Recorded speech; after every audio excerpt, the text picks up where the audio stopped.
ஜாதகி BTech ID முடித்தவர். Rohini 2ஆம் பாதத்தில் பிறந்தவர். 1-10க்குரிய புதன் 8ஆம் இடத்தில், அஸ்வினி 3ஆம் பாதம். ராகு தசை, புதன் புத்தி, கேது அந்தரம் நடக்கிறது. இந்த ஜூலை மாத முதல் வாரத்தில் ஜாதகம் பார்க்க வந்தார். ஜாதகிக்கு சென்னை சென்று பணியாற்ற விருப்பம். தாயாருக்கு மகள் சொந்த ஊரில் பணியாற்ற விருப்பம்.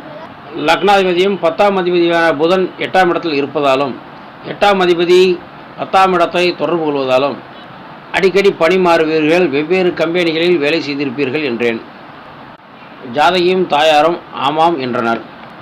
தோழி ஒருவர் சென்னையில் ஐடி கம்பெனியில் வேலை செய்வதாகவும் அவர் மூலம் ஒரு கம்பெனிக்கு இன்டர்வியூ செல்வதாகவும் அது கிடைக்காவிட்டால் மேலும் 4 கம்பெனிகள் செல்வதாகவும் கூறினார். தற்போது புதன் புத்தியில் கேது அந்தரம் நடந்து கொண்டிருந்தது. 5-6ஆம் இட சனி 9ஆம் இடத்திலும், உடன் 11ஆம் அதிபதி சந்திரன் உச்சம், உடன் ராகு. 2-9 அதிபதி சுக்கிரன் 6ஆம் இடத்திலும் பரிவர்த்தனை ஆகியிருந்தனர். சனி பார்வை 11ஆம் இடத்தில் உள்ள உச்சம் பெற்ற குருவை பார்த்து, 3ஆம் இடத்தில் உள்ள கேதுவை பார்த்து, 6ஆம் இடத்தில் உள்ள சுக்கிரனை பார்க்கிறார். 5ஆம் இட காரகர் குரு 3, 5, 7ஆம் இடங்களை பார்வையிடுகிறார். தாயார் ஏன் உள்ளூரிலே பணியாற்ற வேண்டும் என்று சொல்கிறார் என்பது 4ஆம் அதிபதி சந்திரன், 5ஆம் காரகர், 5ஆம் இட அதிபதி தொடர்புகள் சொல்லின. அடுத்து வரும் சுக்கிர அந்தரம் வரை, டிசம்பர் மாதம் வரை ஜாதகி உள்ளூர் மற்றும் சுற்று வட்டாரத்தில் மட்டுமே பணியாற்ற முடியும் என்பது காட்டின.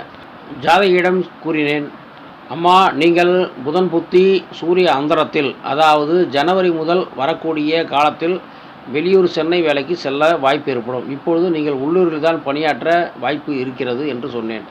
அவர் ஏற்றுக்கொண்டாலும், சார், 2 நாளில் நான் சென்னைக்கு செல்கிறேன் தோழியுடன், அங்கு தங்கியிருந்து வேலைகளை தேடி அங்கே சேரப்போகிறேன் என்றார்.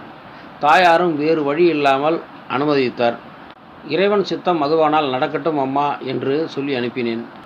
1 வாரம் கழித்து அந்த ஜாதகியும் அவருடைய தாயாரும் வேறு ஒரு பெண்ணுக்கு ஜாதகம் பார்க்க அழைத்து வந்தனர். அப்போது அந்த ஜாதகியிடம் கேட்டேன், அம்மா, சென்னை சென்று வந்து விட்டீர்களா, வேலை கிடைத்து விட்டதா என்று கேட்டேன். அவர், இல்லைங்க சார், என்னுடைய தோழி வருவதாக சொன்னார், அவர் திடீரென்று வர முடியாமல் போய்விட்டது, இன்னும் சில நாட்கள் ஆகும் என்றார். அவரை வைத்து தான் நான் அங்கு செல்ல வேண்டும், அதனால் இப்போதைக்கு நான் போக முடியாது சார், இங்கேயே இருந்து வேலை தேடப் போகிறேன் என்றார்.